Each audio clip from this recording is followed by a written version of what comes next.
Assalamualaikum warahmatullahi wabarakatuh.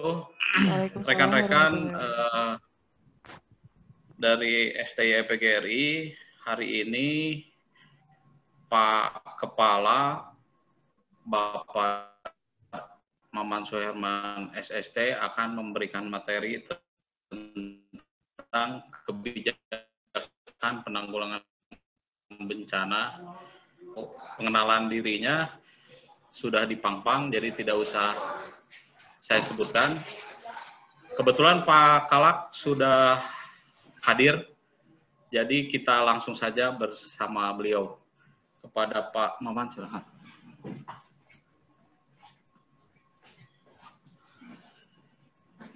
Bismillahirrahmanirrahim. Assalamualaikum warahmatullahi wabarakatuh.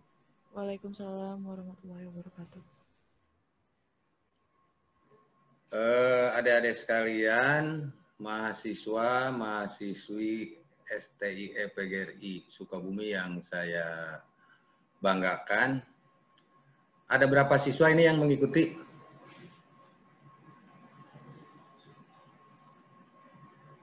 Masukkan, Bu. Ada berapa siswa? Ada 128, Bapak. 128. 128 Ini siswa. mahasiswa perdana ya, yang baru mau masuk kan?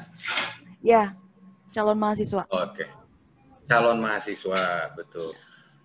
Calon mahasiswa STI PGRI, pertama saya ucapkan selamat ya pada adik-adik sekalian bahwa adik-adik sudah masuk menjadi calon mahasiswa. Artinya adik-adik adalah sebagai calon-calon pemimpin di masa yang akan datang. Adik-adik sekalian, hari ini jadwalnya adalah materi dari BPBD. Pertama saya akan memperkenalkan secara pribadi dulu ya. Tentu tadi sudah diperlihatkan kurikulum vitae saya, tetapi hanya sebagai penegasan saja. Saya nama tadi sudah jelas ya, Pak Maman Suherman, lahir di Sukabumi, asli. Panggilan saya adalah Kang Maman, lebih akrab ya Dek ya. Kemudian status menikah, alamat di Peru Mangkalaya. Saya juga sekolah dari mulai SD sampai SMA di Sukabumi. Kemudian S1-nya saya ambil di STKS Bandung. Jadi kalau jabatan saya sudah kurang lebih 8 kali lah saya menduduki jabatan, terakhir hari ini sebagai pelaksana tugas Kepala BPBD, juga merangkap selaku Kepala Bidang Kedaruratan dan Logistik. Penghargaan banyak sebetulnya, tetapi yang saya masukkan di sini hanya 2 saja. Kemudian pelatihan juga banyak, terutama kaitan dengan kebencanaan. Yang terpenting hari ini yang ingin saya sampaikan kepada adik-adik adalah sebelum saya memberikan materi, pertama saya berharap bahwa generasi muda sebagai calon-calon pemimpin di masa yang akan datang, yang paling penting adalah punya empati dulu, punya keinginan untuk membantu saudara-saudara kita, khususnya yang kena bencana. Paling tidak masyarakat yang ada di Kabupaten Sukabumi. Harus berangkat dari sana.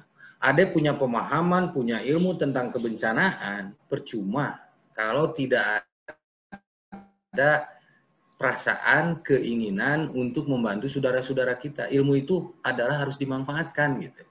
Jadi nanti saya akan menyampaikan kepada adik-adik itu tentang materi. Sebetulnya materi sudah tinggal fotokopi, pelajari mudah. Tetapi yang lebih penting adalah pemahamannya dulu. Keinginan dulu ya.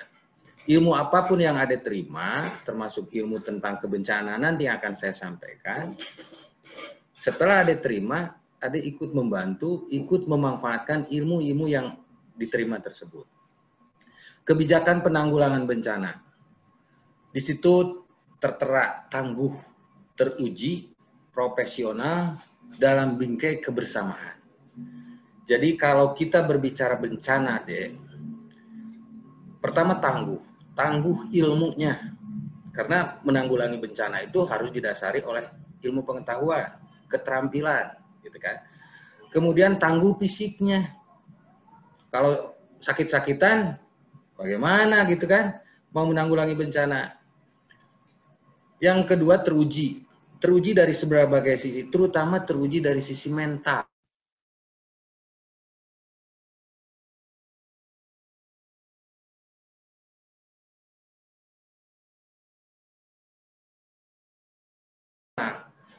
Tidak lagi berpikir tentang pribadi kita, tetapi bagaimana kita profesional di dalam upaya penanggulangan itu sendiri. Jadi tumbuhkan jiwa profesional. Profesional itu kan ada kode etik, ya, ada aturan yang harus kita. Jadi di dalam penanggulangan bencana itu jelas aturannya.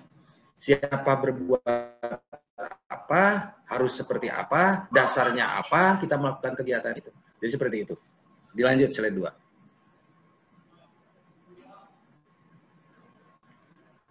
Lanjut. Ini dasar hukum. Setiap kita melakukan satu kegiatan, dalam kegiatan apapun, itu harus punya dasar hukum.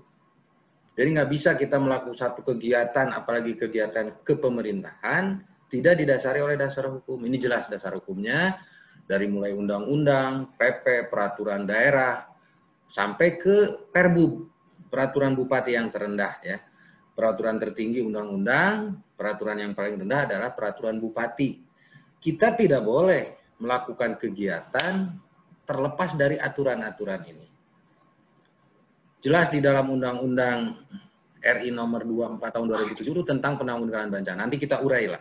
Walaupun barangkali waktunya kita hanya punya waktu 1 jam, karena kebetulan hari ini saya akan melanjutkan kegiatan di Pelabuhan Ratu setelah Badaduhur. Jadi kita punya waktu 1 jam sampai jam 11 lah, 11 kurang 10 menit. Lanjutkan.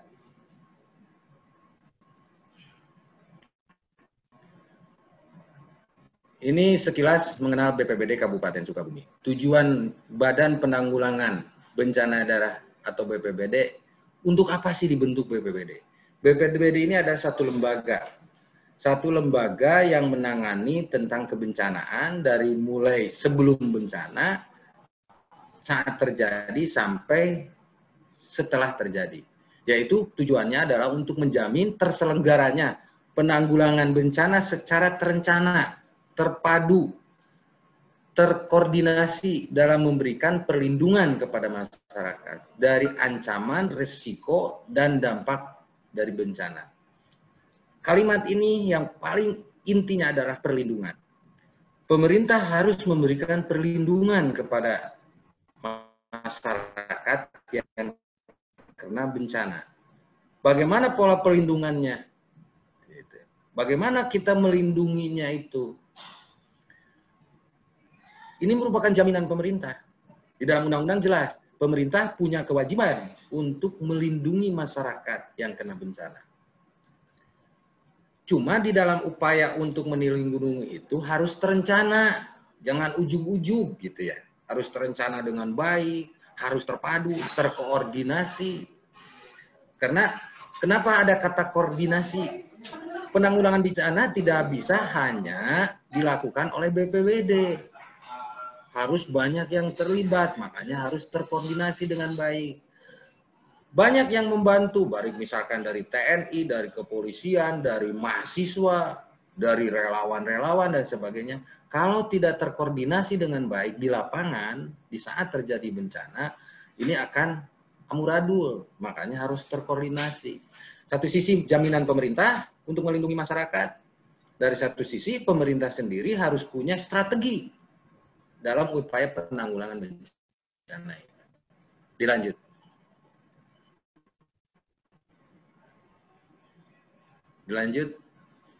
Ini kondisi tektonik Indonesia.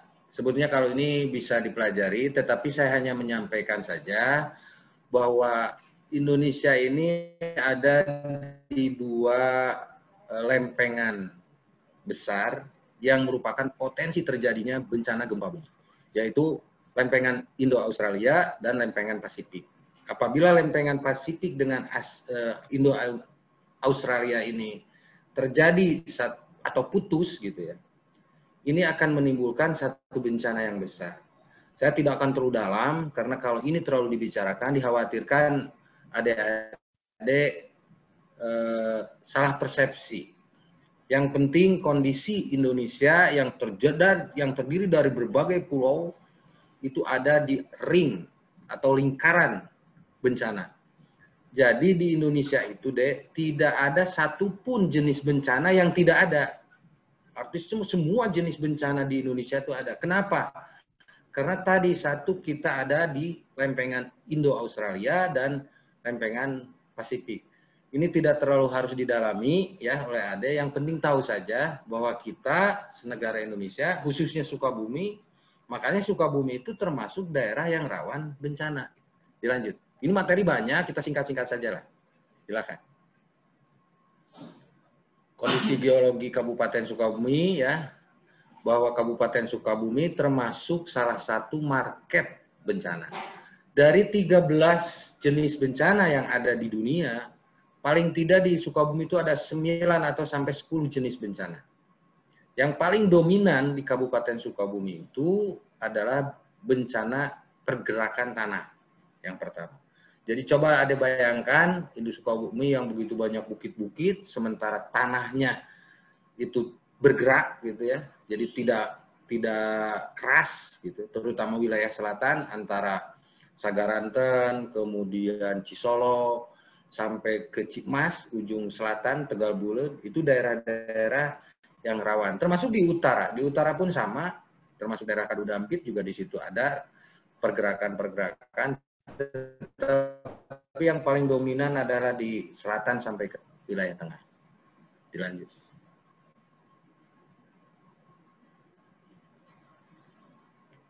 Dilanjut. Ini patahan Cimandiri. Nah, ini yang harus dipahami juga bahwa di Kabupaten Sukabumi ya. Sebentar itu patahan. Di Kabupaten Sukabumi itu, Dek, ada 2 sumber bencana besar. Ada potensi terjadinya bencana yang sangat besar, yaitu gempa bumi. Sumbernya ada 2 tadi. Pertama adalah sumber dari laut ya, akibat ada 2 lempengan. Yang kedua sumber di darat, yaitu adanya sesar Cimandiri. Di samping ada sesar-sesar lain, sebetulnya ada 3 sesar di Sukabumi. Tetapi yang paling berpotensi terjadinya bencana adalah sesar Cimandiri. Sesar Cimandiri ini apabila patahannya bergerak bersama ya dari mulai simpenan, itu ujungnya adalah simpenan sampai nanti nyambung ke sesar Lembang. Nah, kalau patahan-patahan ini kan merupakan patahan-patahan deh. Sesar itu merupakan patahan. Kalau pergerakannya bersamaan itu akan menimbulkan satu gempa yang cukup besar. Tetapi alhamdulillah sampai hari ini sesar Cimandiri memang ada gerakan, tetapi gerakannya tidak bersama-sama. Sehingga potensinya untuk terjadi gempa tidak menimbulkan gempa yang cukup besar. Kemudian ini ada jenis bencana. Ada angin topan, longsor, kebakaran, banjir, pergerakan tanah, gempa bumi, lain-lain. Ini jumlahnya seperti ini yang terjadi pada tahun 2005 sampai 2017. Sukabumi betul dikatakan rawan bencana, karena tadi kita memiliki berbagai potensi terjadinya bencana.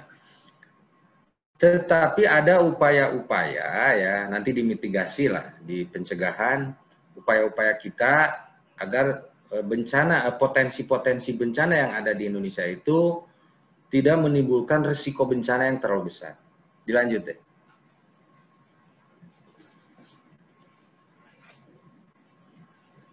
Topik pembahasan hari ini kita adalah manajemen bencana, penyelenggaraan penanggulangan bencana. Di situ ada 3. Pertama adalah pencegahan dan mitigasi, pencegahan, mitigasi dan kesiapsiagaan, ya.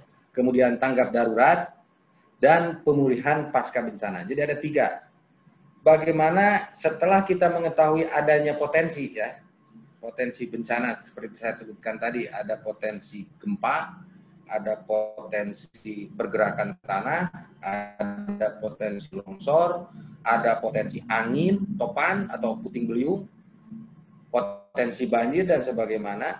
Nah, bagaimana kita mencegah dan mitigasinya terhadap kemungkinan-kemungkinan.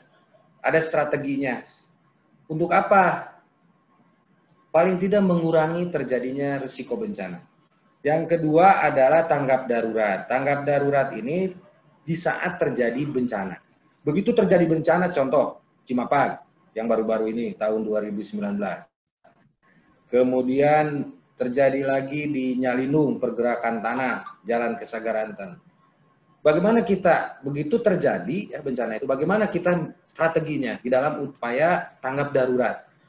Tujuannya apa? Kita bagaimana melindungi masyarakat? Ya. Pertama adalah jiwanya. Kemudian setelah itu pemulihan. Nah, setelah terjadi bencana, pemulihan. Jadi ada 3 tahapan: pencegahan, mitigasi dan kesiapsiagaan, kemudian tanggap darurat, dan yang terakhir adalah pemulihan. Nanti kita urai ini.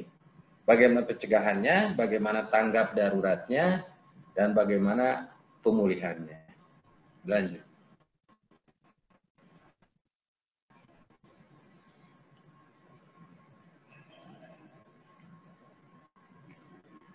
Ini pengertian bencana itu apa, gitu kan? Yang sebetulnya terjadi bencana itu apa? Kalau terjadi tabrakan antara motor dengan motor, bencana atau bukan? Silakan adik pelajari, silakan adik maknai dari kalimat ini. Kalau terjadi gunung meletus, terjadi gempa bumi, kalimat ini. Bencana adalah peristiwa atau rangkaian peristiwa yang mengancam dan mengganggu kehidupan dan penghidupan masyarakat yang disebabkan baik oleh faktor alam dan atau faktor non alam maupun faktor manusia.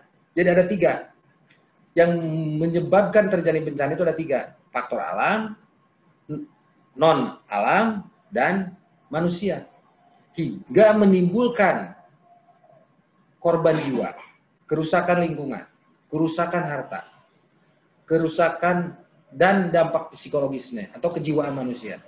Jadi kalimat ini kalau diartikan yang sesungguhnya bahwa yang disebut bencana itu bisa bencana yang diakibatkan oleh manusia yang menimbulkan korban. Korbannya bisa manusia, lingkungan, atau harta, atau jiwa psikologis. Gitu. Ada bisa dimasukkan nanti, misalkan bikin, kalau terjadi seperti ini, bencana atau tidak? Nah, kalau masuk kepada kategori ini, berarti itu bencana. Ada korban jiwa, ada korban harta, dan sebagainya. Berarti itu adalah bencana. Itu yang harus dipahami ini dulu. Jangan, oh ini bencana, oh ini bukan. Nah, untuk membedakan bencana atau bukan, silakan. Ini makna ini ada pelajari. Ya, lanjut. Nah, ini jenis bencana ada geologi ya. Tadi yang saya sampaikan, gempa bumi, tsunami. Kalau tsunami itu setelah ada gempa bumi. Kemudian longsor, pergerakan tanah terkait dengan bumi. Geologi itu bumi. Itu kategori bencana geologi ya. Gempa bumi, tsunami, longsor, pergerakan tanah. Kemudian hidrometeorologi. Itu kaitan dengan di atas, misalkan banjir kan air tuh, topan, angin, banjir bandang, kekeringan.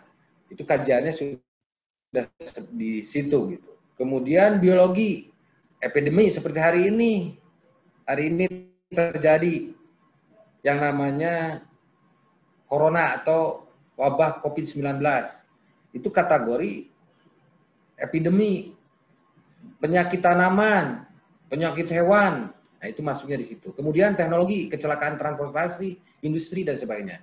Kemudian lingkungan, kebakaran hutan, penggundulan hutan. Dan yang terakhir adalah bencana sosial.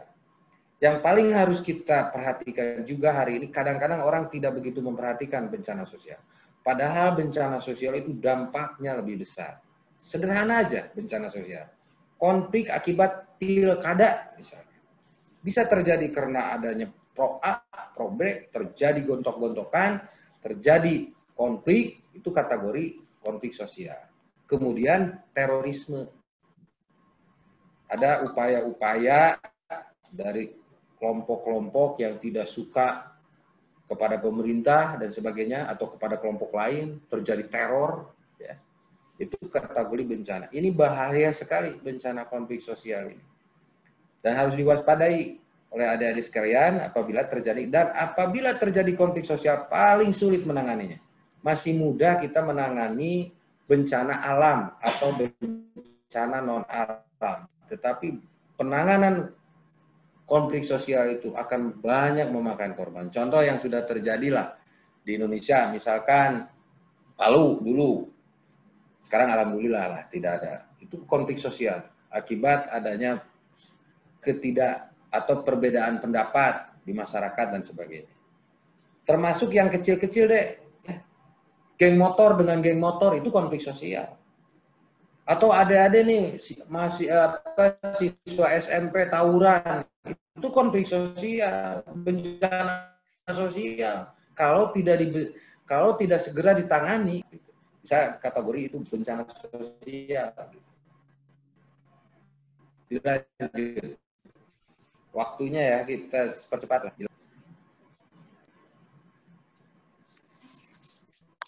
Lanjut. Next.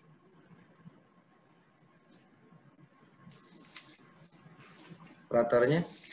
Dilanjut materinya. Di dalam upaya yang tadi. Nah ini. Bukan yang tadi. Ajas penanggulangan bencana. Prinsip penanggulangan. Yang ini mah enggak. Oh ini. Ini ada skema ya, skema penanggulangan bencana diawali dari pra bencana, ada pencegahan, mitigasi, kesiapsiagaan, kemudian ada tanggap darurat ya. Tanggap darurat juga ini di tengah posisinya. Kita berupaya sebetulnya bukan penanganan hanya di tanggap darurat, tetapi kita lebih seharusnya berkonsentrasi di pra bencana sebelum terjadi bencana. Jadi ini pembahasan kita yang tadi itu ya. Kemudian yang terakhir di pasca bencana. Ini skemanya saja, dilewat saja ini. Dilewat. Ini sudah sebenarnya penjelasannya sudah dilewat. Dilanjut.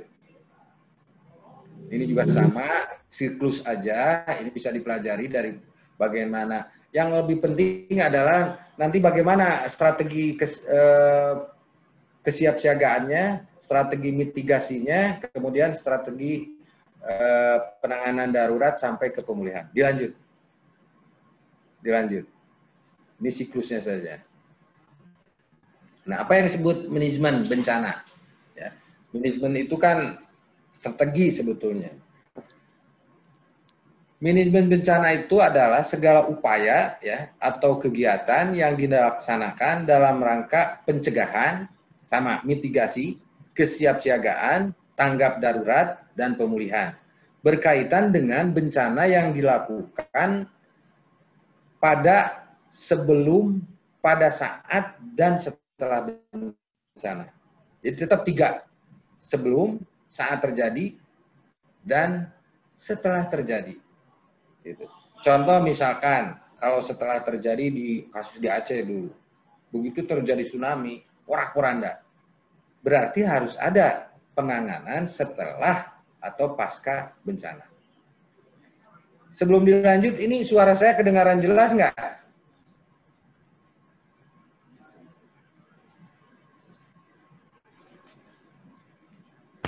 Jelas, Pak. Jelas. Bisa diikuti, bisa diikuti. Bisa. Oke, lanjut kalau gitu. Dilanjut.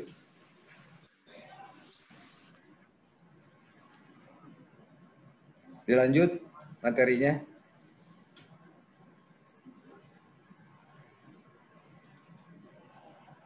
Dilanjutkan.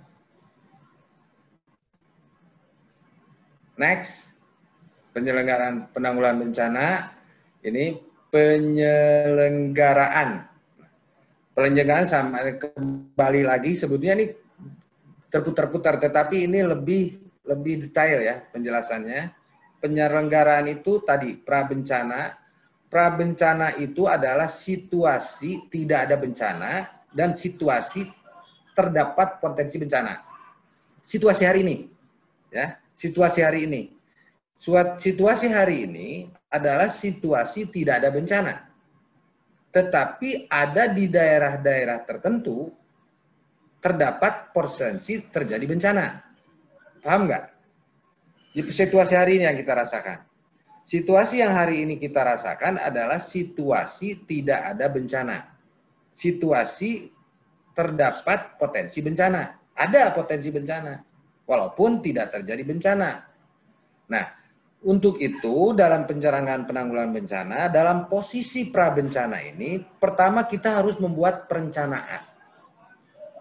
Membuat atau melakukan kegiatan pencegahan. Melakukan kegiatan pengurangan risiko. Melakukan pendidikan, pelatihan, penelitian ilmiah terhadap potensi-potensi bencana. Termasuk penataan ruang atau tata ruang yang bagus. Jadi kalau sudah tahu di situ ada potensi bencana, atau contoh, satu daerah ada potensi pergerakan tanah. Jangan itu maksudnya, di penataan ruang itu. Kalau membuat pasar, membuat toko, membuat sekolah itu harus tertata dengan baik. Itu penataan ruang. Sehingga jangan membuat satu gedung atau bangunan di tempat terjadinya potensi bencana.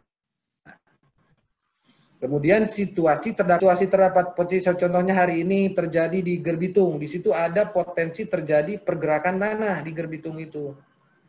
Pertama kita mitigasi. Kedua peringatan dini. Kemudian buatkan suatu perencanaan kesiapsiagaannya seperti apa. Masyarakat diberikan edukasi oleh kita. Diberitahu, diberikan penyuluhan. Hati-hati, ibu tinggal di sini, bapak tinggal di sini. Tetapi daerah ini adalah daerah yang berpotensi terjadinya bencana. Nah, semua kegiatan ini ya, dari mulai perencanaan, pencegahan, pengurangan risiko, pendidikan, pelatihan dan sebagainya dilaksanakan di saat tidak ada bencana. Ini tidak bisa dilaksanakan di saat terjadi bencana. Kalau sudah terjadi bencana, masuk ke tahapan saat tanggap darurat. Bagaimana di saat terjadi bencana? Pertama, kalau terjadi bencana di satu daerah, kita kaji cepat untuk mengetahui. Pertama, penyebabnya apa sih bencana itu? Berapa korban yang terjadi? Apakah korban jiwa atau materi dan sebagainya, termasuk korban psikologis, kemungkinan adanya masyarakat yang stres dan sebagainya. Itu di dalam kajian kita. Sehingga nanti dalam kajian itu muncul kebutuhan.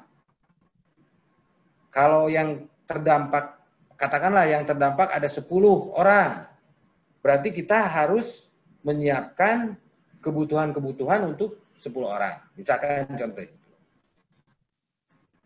Kemudian kita buatkan status keadaan darurat. Status keadaan darurat ini bisa oleh bupati, gubernur, mungkin juga oleh presiden. Seperti contoh hari ini, itu tingkat nasional. Status keadaan darurat.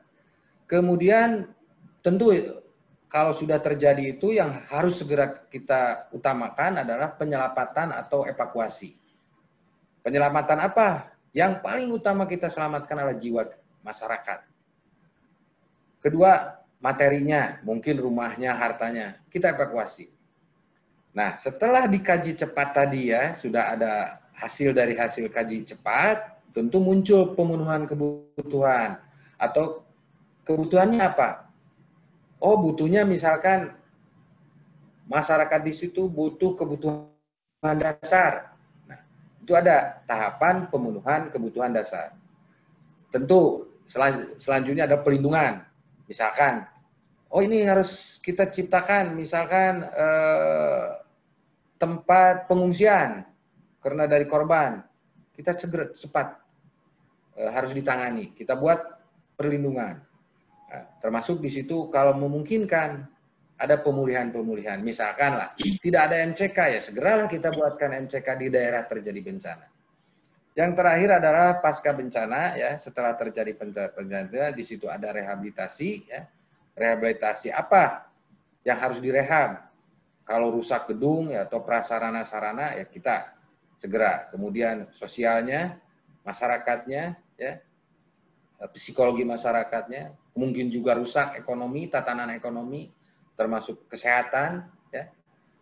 Kemudian kamtib, keamanan, kadang-kadang di dalam kondisi terjadi bencana kan bisa menjadi rawan keamanan. Nah, segeralah di situ dari unsur kepolisian, dari unsur TNI dan sebagainya, termasuk lingkungan. Itu di dalam posisi pasca bencana. Di dalam pasca bencana itu di situ banyak yang terlibat ya. Instansi juga banyak yang terlibat, PU, PSDA dan sebagainya, tidak hanya sekedar BPBD. Nah, ini penyelenggaraan penanggulangan bencana itu kembali ada ingatkan satu ya, sebelum, jadi jangan nunggu terjadi gitu. Sebelum juga kita harus melakukan berbagai kegiatan. Kemudian saat terjadi dan apabila setelah terjadi bencana. Pencegahan. Nah, ini pencegahan atau mitigasi ya. Pencegahan adalah upaya yang dilakukan untuk menghilangkan sama sekali atau mengurangi ancaman. Jadi kita melakukan kegiatan pencegahan itu tujuannya adalah untuk mengurangi ancaman. Ancaman dari apa? Ancaman dari potensi bencana. Apabila ada potensi bencana, kita cegah. Sehingga akan mengurangi ancaman itu sendiri. Contoh, misalkan pembuatan hujan. Hujan-buatan itu untuk mencegah terjadinya kekeringan. Misalkan ini nih, ini sudah mulai bulan-bulan kekeringan. Tetapi ini kan untuk tingkat nasional ya, bukan wilayah BPBD. Pembuatan atau hujan buatan ini. Kemudian melarang orang untuk menghentikan penebangan hutan. Itu dicegah orang untuk menanam. Karena dengan hutan yang gundul, itu akan memperparah apabila masuk ke musim kemarau. Kemudian penanaman tanaman, kemudian menanam pepohonan di lereng-lereng gunung, pembersihan parit, parit-parit dibersihkan gitu ya, supaya di saat musim kemarau itu nanti kembali hujan, selokan dan sungai air lancar. Tidak membuang sampah di parit. Ini contoh-contoh saja, contoh-contoh tahapan mitigasi atau pencegahan. Dilanjut.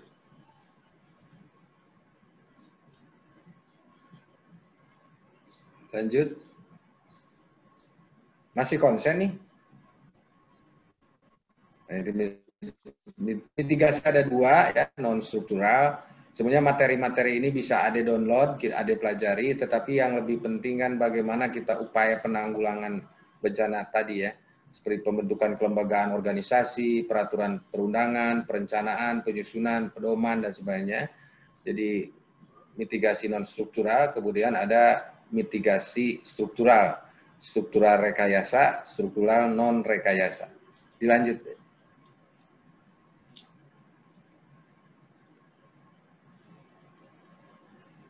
Lanjut.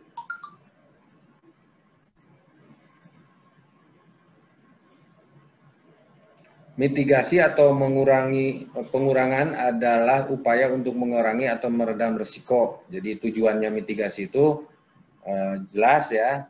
Kenapa kita melaksanakan kegiatan mitigasi?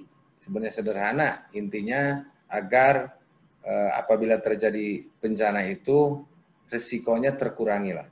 Contoh misalkan penetapan dan pelaksanaan peraturan sanksi, memberikan penghargaan atau mengenai pengguna lahan, tempat bangunan rumah, atau aturan bangunan, misalkan IMB, itu tujuannya ke sana.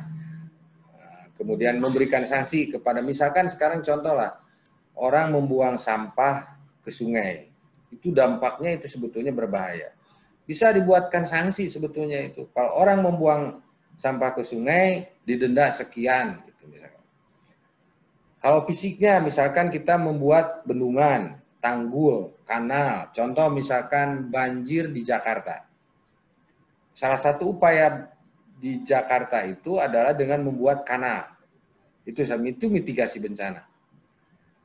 Kemudian bagaimana kanal itu bisa mengendalikan banjir gitu. Contoh lah yang paling jelas-jelas Jakarta. Mitigasi dilakukan itu dilanjut saja dilanjut.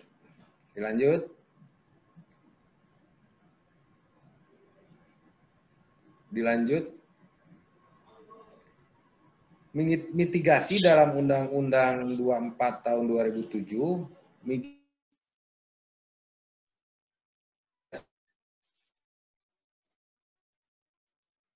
ruang pengaturan pembangunan ya. Ini prinsip-prinsip mitigasi.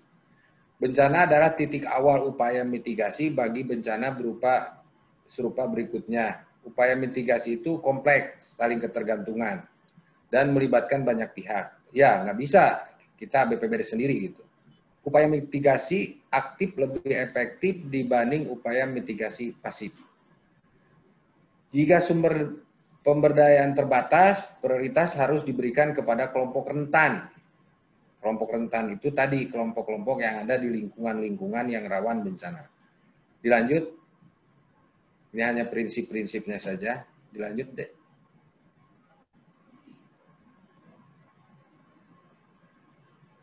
Next. Ini strateginya ya. Mitigasi itu ada strategi. Mitigasi harus diintegrasikan dalam program pembangunan yang lebih besar. Jadi kalau kita melakukan mitigasi, program besarannya apa? Itu harus nyambung, harus ngait gitu ya. Harus terintegrasikan gitu ya. Pemilihan upaya mitigasi harus didasarkan atas biaya dan manfaat. Jadi biayanya jangan biayanya besar tetapi manfaatnya kecil. Harusnya seimbang antara strateginya harus seimbang, manfaatnya kecil. Harusnya seimbang antara strateginya harus seimbang. Angka untuk mitigasi katakanlah 200 juta. Manfaatnya tuh untuk masyarakat sebanyak apa gitu. Jadi manfaatnya itu untuk penanggulangan bencana, pencegahan bencana sebesar apa gitu. Ya ada keseimbangan. Mitigasi harus diterima masyarakat. Mitigasi harus menunjukkan hasil yang segera tampak. Upaya mitigasi harus dimulai dari yang mudah dilaksanakan segera setelah bencana. Mitigasi dilakukan dengan cara meningkatkan kemampuan lokal dalam manajemen dan perencanaan. Ini yang paling penting. Mitigasi dilakukan dengan cara meningkatkan kemampuan lokal, kemampuan masyarakat. Gitu. Artinya di situ harus diadakan pelatihan-pelatihan sehingga masyarakat memahami. Ini kesiapsiagaan. Kesiapsiagaan dilakukan untuk memastikan upaya yang cepat dan tepat dalam menghadapi kejadian bencana. Kesiapsiagaan sebagaimana dimaksud dilakukan melalui penyusunan dan uji coba rencana penanggulangan kedaruratan bencana. Ini bisa dibaca deh ya, supaya kita cepat karena materi masih banyak. Ini sudah hampir 30 menit lebih. Silakan dilanjut. Kita punya waktu 1 jam. Dilanjut deh. 10 menit lagi. Ya? 10 menit. 10 menit lagi. Ini arti kesiapsiagaan, mampu mengenali ancaman dan memprediksi sebelum terjadi bencana, mampu mencegah bencana. Jadi keberhasilan bencana itu sebetulnya bukan di saat darurat bencana, tetapi bagaimana di kesiapsiagaannya. Mampu mengenali ancaman. Ancaman itu potensi. Kalau potensi bencana ini akan mengancam siapa? Akan mengancam berapa banyak. Gitu. Jika tidak mampu mengurangi dampaknya, jika terjadi bencana, mampu menanggulangi secara efektif. Jadi harus strategi kesiapsiagaannya di situ. Setelah bencana terjadi, mampu pulih kembali. Jadi setelah bencana selesai, ya kesiapsiagaan juga harus memperhitungkan dan harus mampu memulihkan kembali. Ada 9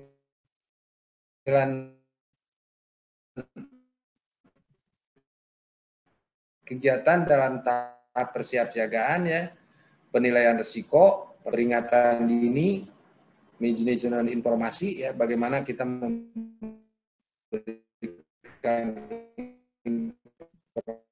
informasi, gladi dan simulasi. Lanjut. Kita masih banyak, ini masih ada 2 lagi, ini baru 1 belum selesai. Dilanjut. Lanjut, next.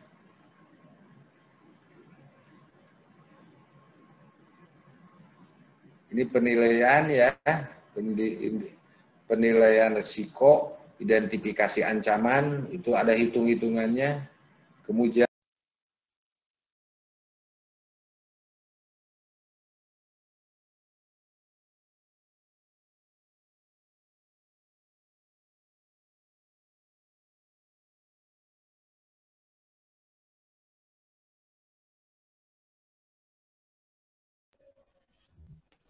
Mohon maaf teman-teman, ini jaringan dari BPBD-nya kayaknya agak gangguan, jadi ditunggu sebentar ya.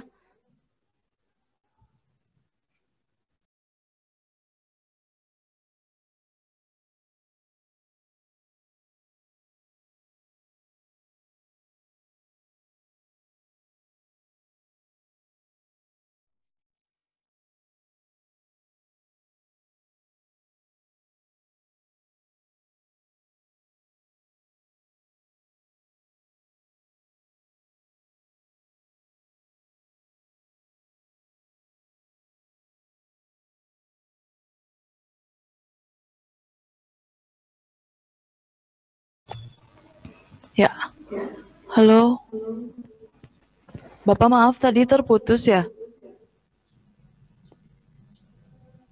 Ya, tadi koneksinya terputus. Suaranya Bapak, suaranya di unmute dulu. Punten.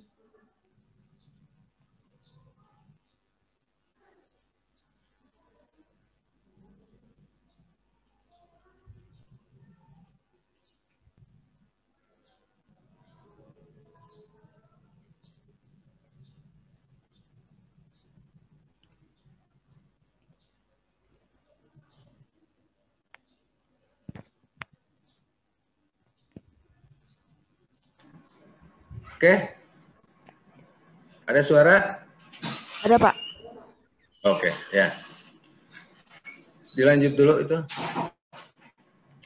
Materinya. Ini mobilisasi sumber daya ya. Nah, di sini untuk mobilisasi sumber daya ini di dalam upaya kita menyiapkan apabila terjadi bencana ya, pertama disiapkan dari PMI, kemudian dari unsur PU, dari TNI Polri, kemudian Satlak. Kalau dulu Satlak sebetulnya sekarang sudah nggak ada Satlak itu. Jadi ini harus diinventaris semua sumber daya yang kita miliki ya, kemudian diidentifikasi sumber dayanya, kemudian identifikasi sumber daya dari luar yang dapat mobilisasi, termasuk di dalam kita. Jadi kita mau sumber daya kita dulu apa yang kita miliki ya di BPBD. Kemudian yang memungkinkan dari luar. Jadi kita dimobilisasi di saat terjadi bencana, kita siap gitu ya. Kalau sumber dayanya sudah kita bisa mobilisasi. Dilanjut deh. Waktunya nih tinggal 10 menit ya. Waktu tinggal 10 menit, dilanjut deh. Dilanjut. Ini pendidikan ya, contoh saja. Ini contoh kita di dalam upaya melaksanakan pendidikan dan pelatihan seperti ini. Dilanjut deh, dilanjut. Kita materi pokoknya aja. Materi pokoknya. Dilanjut. Pembentukan forum, koordinasi, penyelenggaraan berkala rutin, ini dipahami lah ya, peringatan dini. Nah, ini yang paling penting deh, ini termasuk penting di dalam mitigasi atau pencegahan tadi. Kita harus menyiapkan informasi yang tepat kepada masyarakat. Walaupun kadang masyarakat itu kalau diberikan informasi itu kadang-kadang menjadi satu ancaman, seolah-olah bahwa kalau di kita ada potensi bencana gitu ya, sepertinya masyarakat malah menjadi panik gitu. Nah, bagaimana kita membuat satu penyampaian informasi itu yang betul-betul bisa dipahami oleh masyarakat, tetapi tidak menjadikan keresahan bagi masyarakat. Dilanjut. Dilanjut, mekanisme respon, diteruskan saja dulu. Saya ada yang lebih penting deh, ini waktu kita sebentar lagi. Dilanjut saja, terus dilanjut. Ini masih di sekitar ini, dilanjut deh. Terus dilanjut. Ada yang lebih penting. Nah, tanggap darurat. Ini yang paling penting saya ingin sampaikan. Tanggap darurat. Tanggap darurat itu terjadi di saat bencana, terutama bencana-bencana yang besar ya. Salah satu contoh yang menjadi ini kan Aceh. Dulu tsunami Aceh. Kemudian baru yang terakhir seperti penyelamatan jiwa dan harta. Bapak, Contohnya maaf. tingkapan ya. Sinyalnya Ya. terputus, ya. Terus ini durasi Bapak sampai jam 11.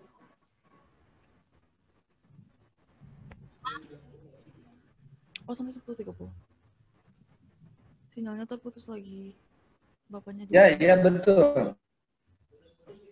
Dari Bapaknya Ini putus-putus. udah jam berapa? Kalau di sini 10 menit lagi. Oh, di sini 10.31, Pak. Sekarang.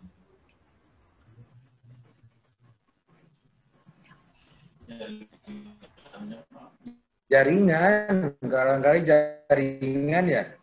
Iya, terputus terus. Tadi kan mulai terputus. Gimana tuh? Ini jelas nggak suara saya? Jelas, Pak, jelas. Sekarang jelas. Kalau tadi terputus-putus. Ya, berarti lanjut. Ya, mangga. Oh ya, lanjut ya. Iya, Pak. Ini yang penting nih, Dek. Materi ini yang penting ya. Karena ini di saat terjadi bencana. Yaitu pertama, kita mengadakan kegiatan tanggap darurat. Di dalam kegiatan tanggap darurat, begitu terjadi bencana, segera kita lakukan evakuasi korban. Baik itu korban jiwa maupun korban materi, ya, harta benda. Kemudian pencarian dan penyelamatan. Tentu harus kita, kalau misalkan contoh begitu terjadi, ada yang meninggal, ada yang selamat. Nah, yang selamat ini kita amankan ke tempat pengungsian sementara, apakah itu rumah dan sebagainya. Kemudian yang meninggal kita segera kita cari, kemudian kita kita kuburkan kalau yang meninggal. Tetapi itu harus segera, baik yang meninggal maupun yang masih selamat. Di dalam upaya penyelamatan ini ada dua, apakah kita mendahulukan yang selamat tetapi sakit atau yang sudah meninggal. Nah, yang harus didahulukan tentu yang masih hidup tetapi dalam kondisi kesakitan atau yang luka dan sebagainya, kita dahulukan. Kemudian penanganan penderita gawat darurat ya. Ini kita buatkan ya di situ bagaimana penanganan penderitanya. Kemudian pengkajian cepat kerusakan kebutuhan. Jadi dikaji berapa kerusakan rumah. Kemudian kebutuhannya apa? Kita kaji dulu itu semua. Kemudian segera menyediakan kebutuhan dasar seperti air, sanitasi, pangan, sandang, papan, kesehatan. Itu yang di saat terjadi itu kita harus siaga, harus secepat mungkin. Kemudian pemulihan segera sementara fasilitas dasar. Ini dalam posisi darurat, bukan di posisi pemulihan ya. Di posisi darurat pun kalau ada misalkan MCK semua rusak, masjid di situ semua rusak, kan nggak mungkin tidak ke air. Segera kita buatkan MCK darurat, masjid darurat, gitu. Kita buatkan segera. Listrik kalau tidak ada, kita segera pasangkan dulu misalkan dengan genset, gitu kan. Pasokan air, karena di situ air pipa-pipa terputus misalnya, berarti kita kirim tangki. Itu pasokan air itu kita kirim segera. Yang untuk kelancaran kegiatan tanggap darurat.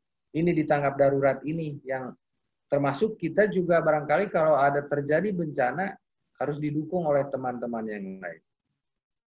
Kemudian masalah umum ya, ini kesiapan kurang sempurna, tidak ada peringatan dini. Dilanjut, ini kayak salah nih. Dilanjut. Loncat ke sini, dilanjut. Suara masih bagus? Masih Pak, masih. Nah, ini persoalan manajemen. Ini manajemen kedaruratan. Sasarannya harus jelas. Jadi kalau terjadi bencana, sasaran kita harus jelas. Titiknya di mana? Titik koordinat bencana itu di mana? Kemudian masyarakatnya, jangan masyarakatnya juga justru yang tidak kena bencana dapat bantuan gitu. Jadi harus jelas sasarannya. Kebutuhan tidak seimbang dengan sumber daya, ini persoalan manajemen ini ya. Kemudian masalah keamanan dan jaminan perlindungan, terlalu banyak tugas, waktu terlalu sempit, banyak yang terlibat dalam koordinasi sangat kompleks ya. Informasi membingungkan, ini persoalan manajemen biasa terjadi ini di saat terjadi penanganan darurat. Ini persoalan-persoalan ini yang suka muncul. Jadi orang yang tidak kena bencana justru dapat bantuan gitu ya. Kebutuhan yang tidak seimbang gitu. Kita butuhnya ini sementara sumber daya kita itu, sehingga tidak ada. Kemudian hambatan politis kadang-kadang juga ada, tetapi alhamdulillah di Sukabumi tidak ada sebenarnya ya, hambatan ini tidak ada. Dilanjut. Termasuk hambatan birokrasi itu tidak ada. Silakan dilanjut. Lanjut. Hal-hal yang perlu diperhitungkan, kebutuhan mendesak apa, kegiatan apa, kapan harus dilaksanakan ya. Sektor kunci dan sebagainya. Dilanjut.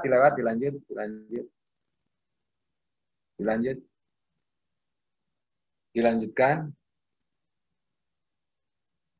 Ini kesehatan, sanitasi, kebersihan, pangan, gizi, ini jelas. Logistik, ya, terutama logistik.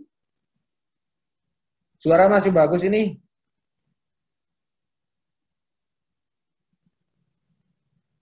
Ini kegiatan di dalam tanggap darurat, ya.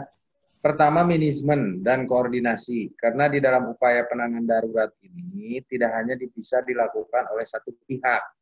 Harus banyak pihak atau banyak komponen yang terlibat. Kemudian perlindungan dan penerimaan dan pendataan itu harus jelas. Kita data dulu ya. Kemudian kita harus siapkan juga pangan dan nutrisi, logistik dan transportasi di dalam upaya penanganan darurat ini. Kemudian penampungan sementara. Nah, ini penampungan sementara itu pengungsian, tempat pengungsian. Harus hati-hati dengan air karena di tempat pengungsian di saat terjadi bencana biasanya kesulitan air bersih. Kita harus tahu potensinya dari mana, kita backup ya untuk penyaluran air bersih. Kemudian sanitasi lingkungan, pelayanan kesehatan, pelayanan masyarakat dan pendidikan. Dilanjut. Ini manajemen tanggap darurat. Nah, di dalam manajemen tanggap darurat itu ya ada komando, ya ada pengendalian, kemudian ada koordinasi, kemudian ada bentuk kegiatan mendirikan posko. Jadi begitu terjadi bencana kita tunjuk, misalkan Pak Dandim sebagai komandannya pengendalian bencana. Jadi ditunjuk oleh bupati. Setelah SK darurat dibuatkan, kemudian kita tunjuk siapa yang mengomandani. Karena kalau di daerah bencana banyak yang ngatur, banyak komandan, biasanya jadi kacau. Jadi dikeluarkan SK untuk menentukan siapa komandonya. Kemudian dibentuk, mendirikan posko. Kita bentuk atau kita buatkan di mana membuat posko. Kemudian kita membuat tim reaksi cepat. Jadi tim reaksi cepat kita kebetulan di Kabupaten Sukabumi sudah terbentuk ya tim reaksi cepat. Di dalamnya termasuk ada BPRBD dan sebagainya, termasuk TNI Polri dan sebagainya. Dilanjut.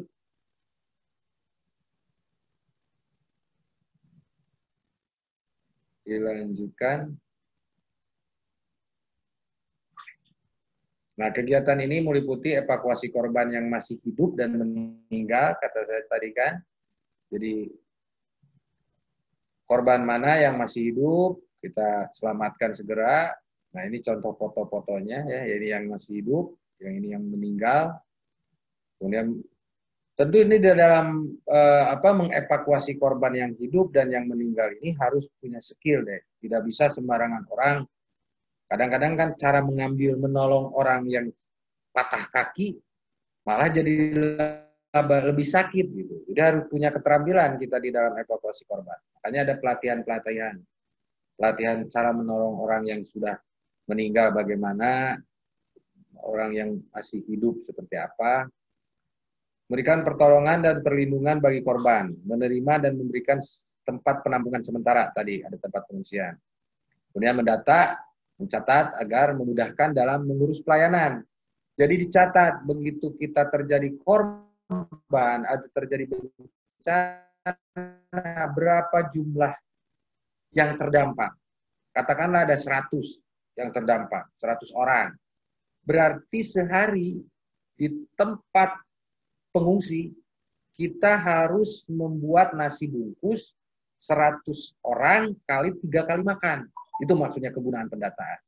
Berarti kita membutuhkan tempat tidur 100 di tempat pengungsian. Kalau 100, berarti kita membuat tenda, kalau di tenda ya, berapa tenda?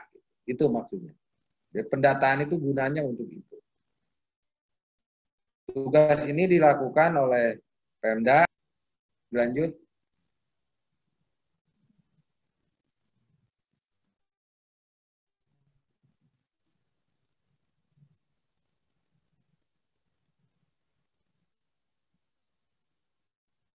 Nah, pada saat terjadi bencana, yang pertama yang harus kita siapkan adalah makanan siap santap.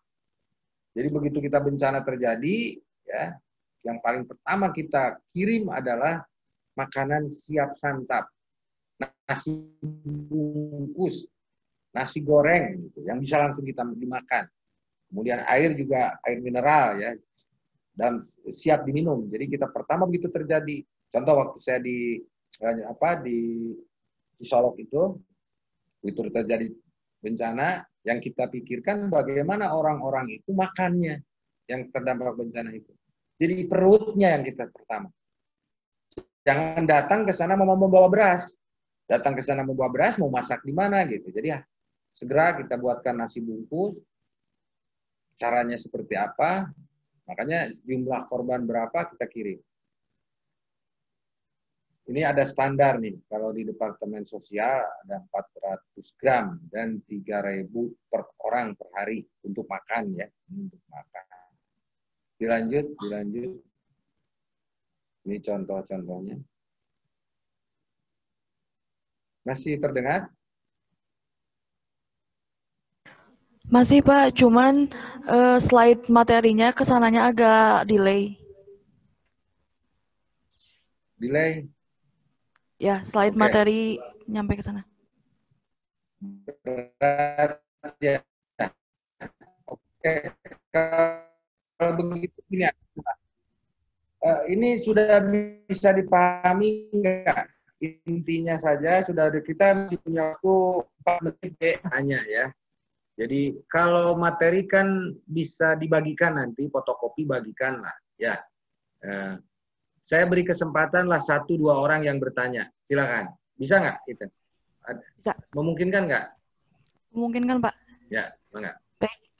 Kepada teman-teman yang mau bertanya seputar materi dari BPBD, silahkan dikirim chatnya, nanti akan di spotlight.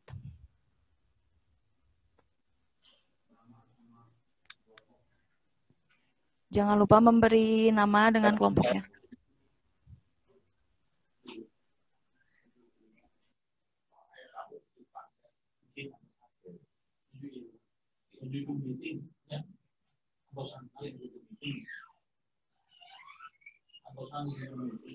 Robi. Ada?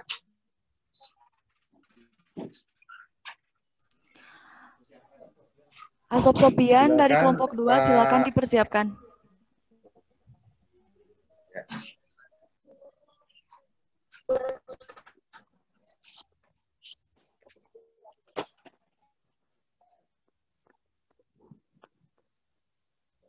Oke. Ya, Silakan. silakan. Oh, malah dimatiin. Kang Asop Sopian, silakan. Assalamualaikum warahmatullahi wabarakatuh. Videonya mati, ya.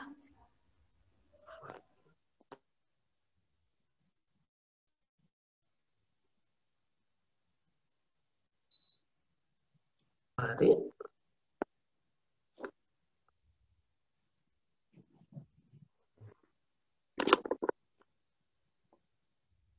Assalamualaikum warahmatullahi wabarakatuh. Perkenalkan, nama saya Sofian dari kelompok 2. Saya ingin bertanya tentang pemulihan pasca bencana.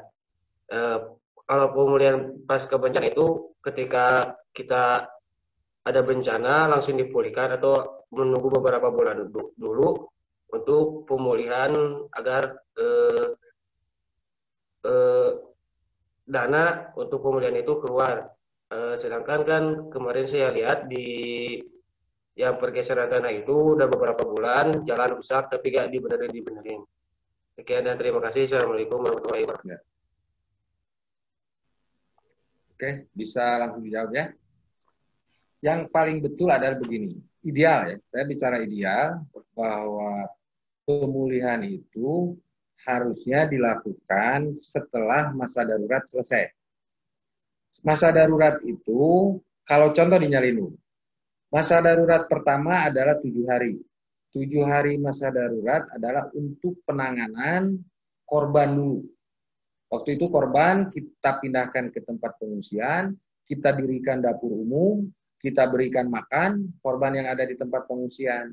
Kemudian harta jiwanya yang bisa kita selamatkan ya. Ada yang punya TV kita bantu untuk diselamatkan dan sebagainya. Itu pas selama 7 hari. Nah, selama 7 hari kita di pengungsian, makannya pun menjadi tanggung jawab pemerintah. Selama 7 hari, itu darurat.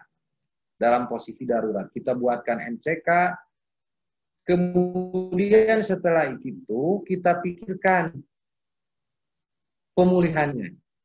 Belum kepada pemulihan infrastruktur.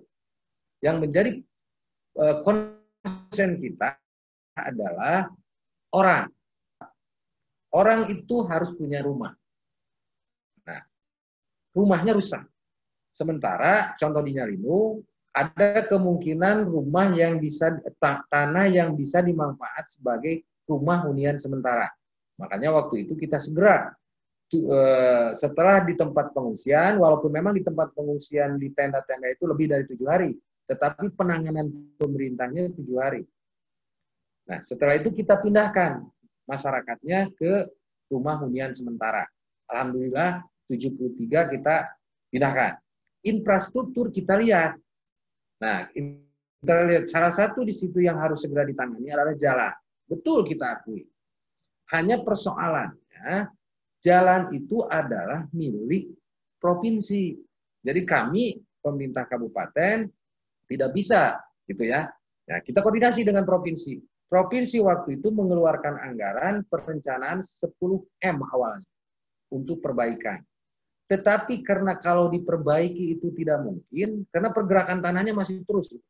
Salah satu contoh. Nanti akan terjawab. Itu masih terus bergerak. Jalan itu tidak bisa diperbaiki, Pak. D. Jalan yang sekarang itu tidak bisa diperbaiki.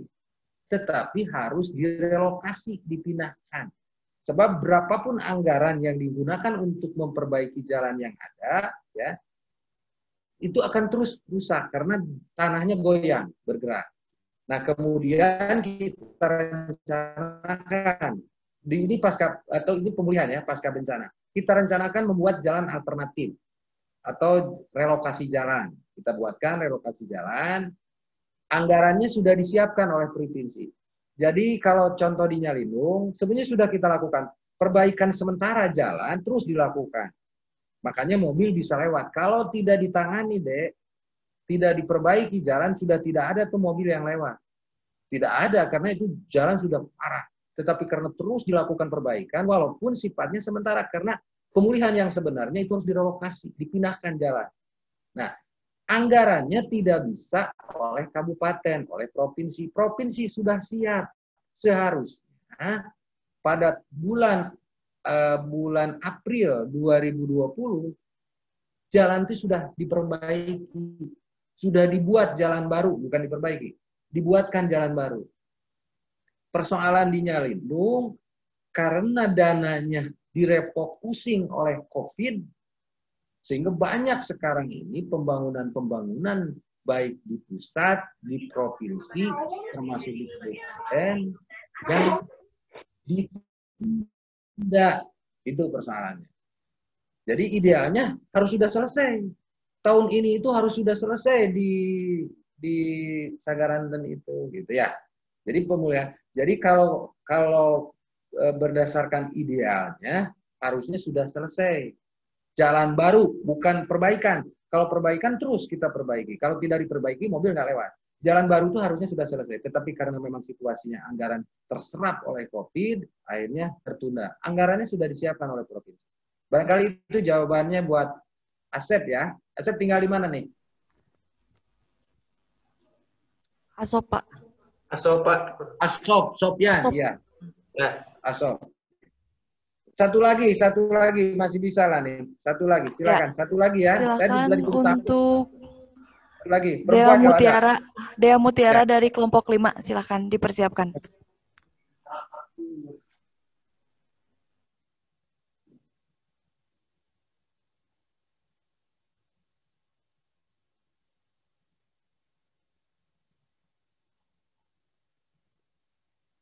Ada?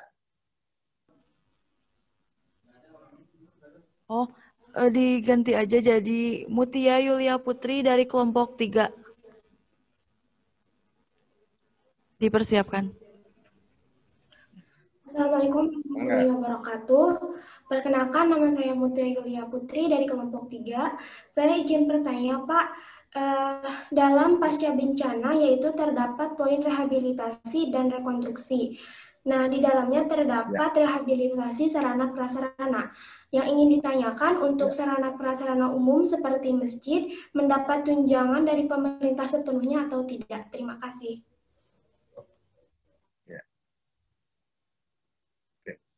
Nah, di dalam pasca bencana, kalau terjadi bencana masif, ya, contoh di Aceh, kita berikan contoh dulu.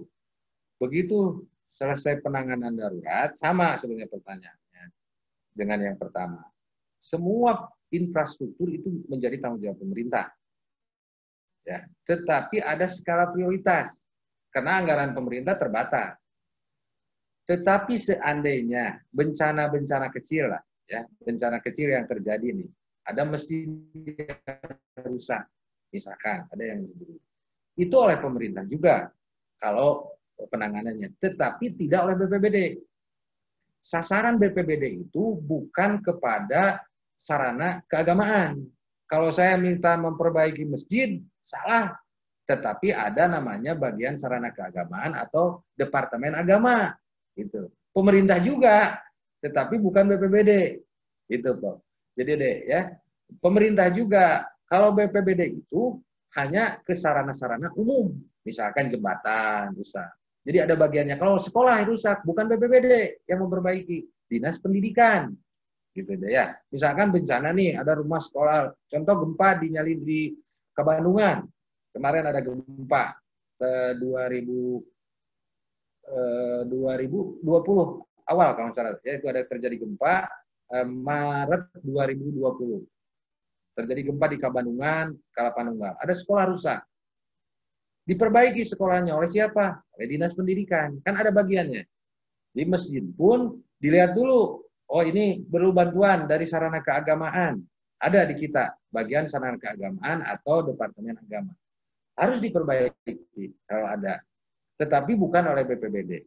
Ya. Intinya, yang namanya terjadi korban bencana, di dalam upaya pemulihan pasca bencana, itu harus direhab, harus diperbaiki. Gitu, ya. Harus diperbaiki sehingga masyarakat, hanya kalau tempat itu sudah tidak boleh, contoh di Nyalindung ini, di situ ada masjid yang rusak dan sebagainya, nggak boleh diperbaiki. Tapi dipindahkan masjidnya di tempat penampungan sementara. 73 korban, ya, 73 kakak korban di Nyalindung itu nggak boleh nempatin tempat itu karena tempat itu masih zona merah. Zona merah itu zona yang wilayah yang tidak boleh ditempati gitu. Sehingga kita pindahkan. Di tempat penampungan ada masjid, termasuk posyandu dan sebagainya.